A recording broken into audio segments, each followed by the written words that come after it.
Runs like a sewing machine. The last time you've seen this car running was back in April, and it was a cold start video. It went over pretty well, but at the very end of the video I ended up blowing a brake line. And yeah, so obviously I had a little bit of a breakdown. I was really pissed off and I said that I'm done, I've had enough, this is it. Well, we're back, so clearly I wasn't done yet. So the brake line ended up blowing right at the middle. It's fastened to a plastic clip, which is prone to rusting out the lines. And that it did. It rusted out 2 lines, and it was pretty nasty. But this happens with all kind of cars. Like if you live somewhere where they use salt on the roads, or just anywhere where there's sand that accumulates underneath and where it's humid, it will rust out the lines there. It will happen whether or not if you live in a salt environment or not. The car was burning probably about half a tank of gas every 50 kilometers. That's how bad it was. And the rotten egg smell at the exhaust was so bad that it just it was horrible. And I'm surprised that no one pulled me over for that and reported me. So the mechanic decided to change out the spark plug wires, which actually turned out to be the problem. Now, I've been very hesitant on doing anything with the engine as far as spark plug wires and whatnot.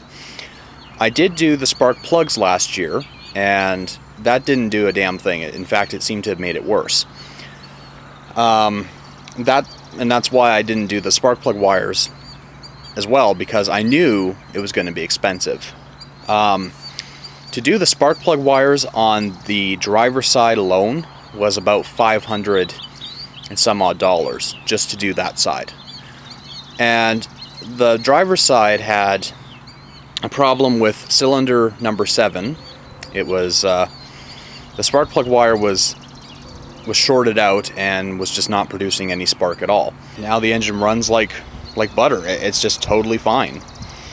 There's no more rotten egg smell. The catalytic converter is no longer glowing red. It's actually normal again, and I thought I would have had to replace that, but I didn't have to. So driving this car for about a year with a misfiring engine and glowing red catalytic converter, yeah, I didn't do too bad. I didn't blow up the engine. Those birds are so annoying, my God. Another thing that I did was I took it in to get the air conditioning done. The air conditioning on this car was under a 2-year warranty, which has just ended as of June. So I had it done in April. Brand new compressor, brand new receiver dryer, brand new filter tube, and a recharge. I didn't pay for that bill. The people at Napa did. And yeah, you don't want to see that bill. So that was done. Also, I decided to treat this car to a brand new set of white walls. These white walls, they're brand new. They look dirty. I have a video coming out on how to clean white wall tires. The tires that I bought here only cost me $300. They were used, but they were only used for maybe 1,000 or so kilometers. They still had the blue protective sticker that went over the white wall.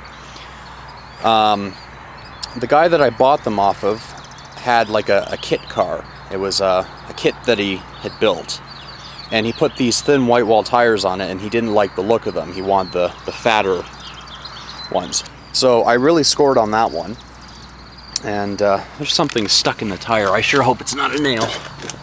No, it's just a rock. You see, the problem with new tires is collecting stones and then having a panic attack thinking that you got a nail stuck in them. So So yeah, this is pretty good. I'm happy with the result. I've put about 20,000 kilometers on this car since I've had it repaired. So it's still running like a sewing machine. You can barely tell that it's running right now.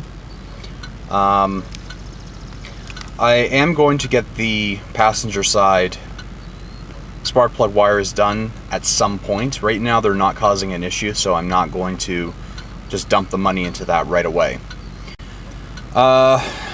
So far the gas mileage on this car has definitely been an improvement. It has, it's definitely gone up. I can get probably maybe about 500 kilometers until the tank goes empty. That's without the air conditioning and just, you know, driving normal. The car still has an exhaust manifold leak on the engine.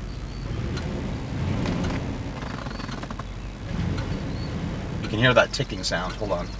I'll turn that thing off. Yeah. So, yeah, that's because of a broken exhaust manifold bolt, and I'm definitely not paying to get that fixed because the whole engine has to come out for that. So I'm not about to spend the money on that, so I will drive it as it is, and I will just, you know, grit my teeth while I'm at the pump, and that's what I'm gonna do. And the speedometer looks like it's acting weird. That's just because my camera's not used to the light. It's terrible. So yeah, I picked the wrong filming location. Those damn birds are so annoying.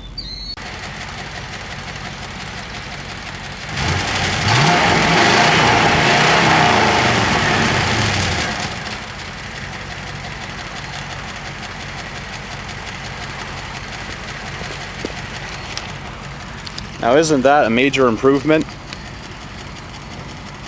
Before it was gutless, it wouldn't even do that. I think a new exhaust system might be in this car's future because it's clanky and noisy, but yeah, I think I might put a new exhaust system on it, or maybe pull a used one off that's in good shape. We'll see.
So this power steering leak, from what I can see, it's coming from the, honestly I can't tell,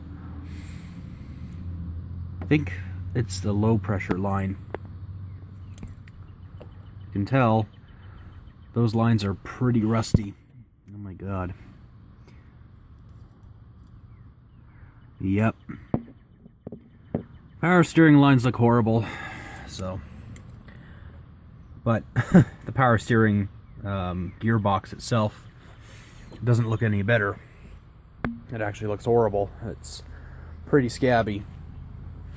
But again, that's what happens when an old man doesn't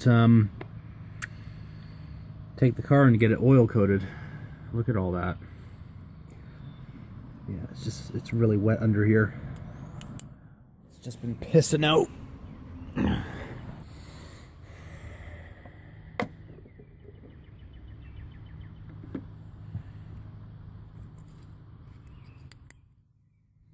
I mean, it's not that low. I mean, it's not empty, so that's a good thing. But I wouldn't take this on a long road trip or anything unless I get that looked after. But oh well, not a big deal.